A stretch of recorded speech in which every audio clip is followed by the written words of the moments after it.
ঘোষক শহীদ জিয়াউর রহমান। আমি তাকে কষ্ট করতে চাই না, বিতর্কেও যেতে চাই না। এই নতুন বাংলাদেশ হয়েছে, নতুন শিক্ষানীতি হচ্ছে, নতুন শিক্ষা বিভাগে যে বইগুলি লেখা হয়েছে তাকে আমি আহ্বান করব। ক্লাস 5-এর একটি বই যার নাম হচ্ছে পরিবেশ পরিচিতি, তাকে আমি পড়ে দেখতে বলবো। সম্ভবত 9 কি 10 পৃষ্ঠায় পরিষ্কার লেখা আছে মুক্তিযোদ্ধা শুরু করেছে জয় বাংলা স্লোগান দিয়ে, এগুলো পরিষ্কার উল্লেখ আছে। তারপরে বলা হয়েছে জিয়াউর রহমান সাহেব সেকেন্ড ইন কমান্ড, অর্থাৎ দ্বিতীয়বার উনি মুক্তিযুদ্ধের ঘোষণা দিয়েছেন। 1 মার্চ থেকে 26 মার্চ এই জিয়াউর রহমানের কোনো অস্তিত্ব ছিল না। আপনারা কি শুনেছিলেন? কোনদিন শুনেছিলেন? শুনেন না।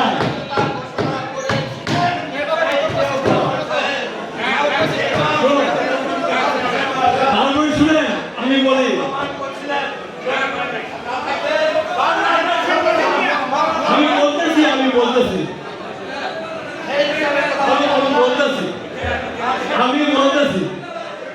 এরপরে শুনেন, এই বইটিতে পরিষ্কার লেখা আছে উনি 27 তারিখ, শুনেন কথা বলবেন না, 27 তারিখ 11টা 20 মিনিটে উনি বলেছিলেন I do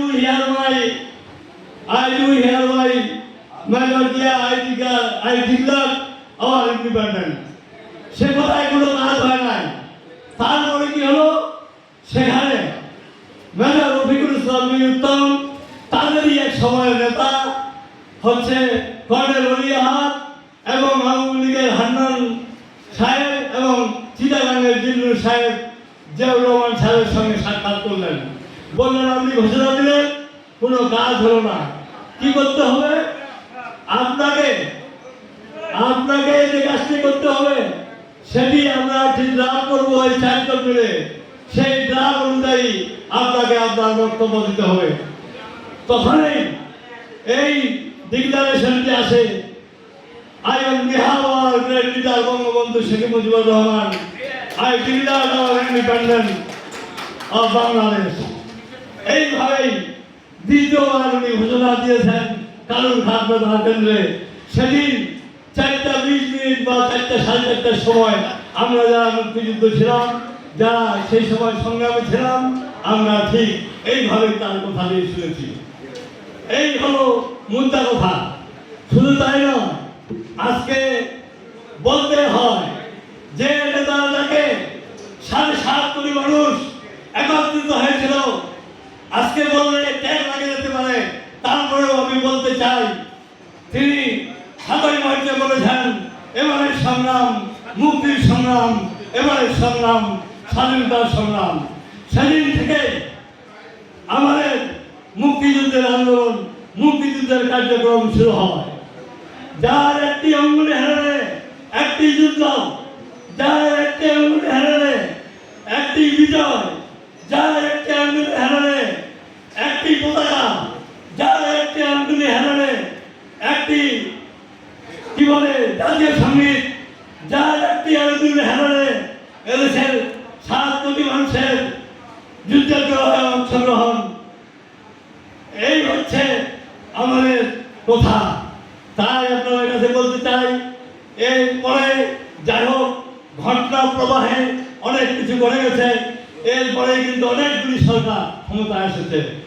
আওয়ামী লীগ শুরু হয়, এই বিএনপির ভাইরাও ক্ষমতায় এসেছিল, এই এরশাদ সাহেবও ক্ষমতায় এসেছিল। আমার ছোট ভাইটিকে আমি জিজ্ঞাসা করতে চাই, উনি আমাদের দুষতেছেন কেন? দুষেন, আপনার দল ক্ষমতায় ছিল, আপনার জেলা কমান্ডার আপনার ছিল, আপনার মন্ত্রী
সবাই একটু বসে প্লিজ। করছি বিতর্কিত 26শে মার্চে আজকে বিতর্কিত কোনো ইস্যুটা আমরা দেখতে চাই না। যেমন করে 71 লড়েছে, এদেশের মানুষ লড়েছে, কোনো দলের নেতৃত্বের স্বাধীনতা হয়নি, বাংলাদেশের মানুষ পায়নি। এটা স্পষ্ট ক্লিয়ার কথা।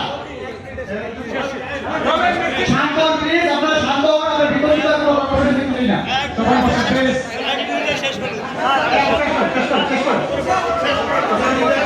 শুরু করে তাহলে শুরু করো। ঝগড়া করে ঝগড়া করে না।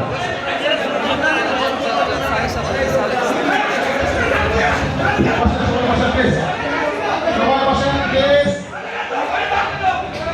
আমি সবাইকে শান্ত হওয়ার জন্য করছি প্লিজ। আমাদের বন্ধ করে অনেক সময় শোনা পাচ্ছে প্লিজ। আপনারা দয়া করে স্থিতি হবেন না।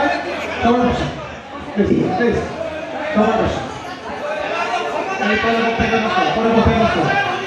প্লিজ আমি সবাইকে যারা পরিশ্রম করছি আজকে দিনটাকে আমরা সুন্দর উদযাপন করি। প্লিজ প্লিজ প্লিজ বসেন বসেন প্লিজ বসেন, সবাই বসেন, কথা বলবেন। এই পরবর্তী